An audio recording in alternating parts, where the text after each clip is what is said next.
Kelajakda eng ko'p pul topadigan top 5 yo'nalishni bilasizmi? Bu siz o'ylayotgandek blogerlik, shifokorlik yoki advokatlik emas. 2035-yilgacha boy bo'lishni istasangiz, marhamat, bu ro'yxat aynan siz uchun. Artificial Intelligence, Machine Learning, ya'ni sun'iy intellekt, mashina o'rganish, AI. Bu kod emas.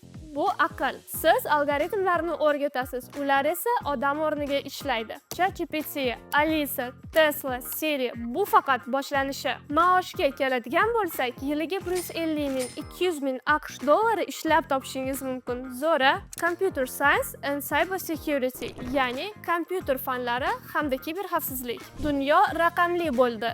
Ko'rib turganingizdek, pullar, hujjatlar, sirlar hammasi internetda. Masalan, har ikkinchi inson maoshini karta orqali oladi yoki to'lovlarni onlayn tarzda amalga oshiradi. Siz esa himoya devori bo'lasiz. Hacker emas, anti-hacker. Maosh esa yiliga 120-200 ming AQSh dollari bo'ladi. Digital media, VR, AR, design and creative tech, ya'ni raqamli media, virtual va kuchaytirilgan reallik dizayn. Bu oddiy dizayn emas, siz dunyo yaratasiz. Virtual olam, 3D dunyo sizning tasavvuringiz orqali paydo bo'ladi. O'yinlar, VR sayohatlar, AR ilovalar bu kasb orzularni kodga aylantiradi. Siz san'atni texnologiyaga aylantirasiz. Yillik daromadingiz 150-200 ming AQSh dollarini tashkil etadi. Aviation, ya'ni aviatsiya. Agar siz havo boshlig'ida erkin nafas olmoqchi bo'lsangiz, pilotlik aynan siz uchun. Siz samolyotlarni boshqarasiz, dunyo bo'ylab kezasiz.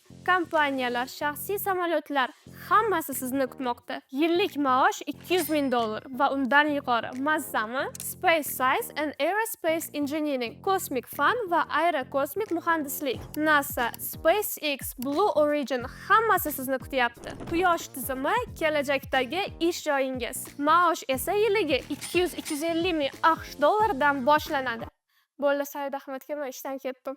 Agar siz aerokosmik muhandis, olim, kosmonavt yoki texnik mutaxassis bo'lish orzusida bo'lsangiz, bu imkoniyat aynan siz uchun. Va ehtimol Marsda o'zingizga uy sotib olasiz. Kim biladi? Kelajakda yashamoqchimisiz? Unda uni yaratadiganlar safida bo'ling. Bu videoni 1000 so'm topa olmaydigan do'stingizga yuboring.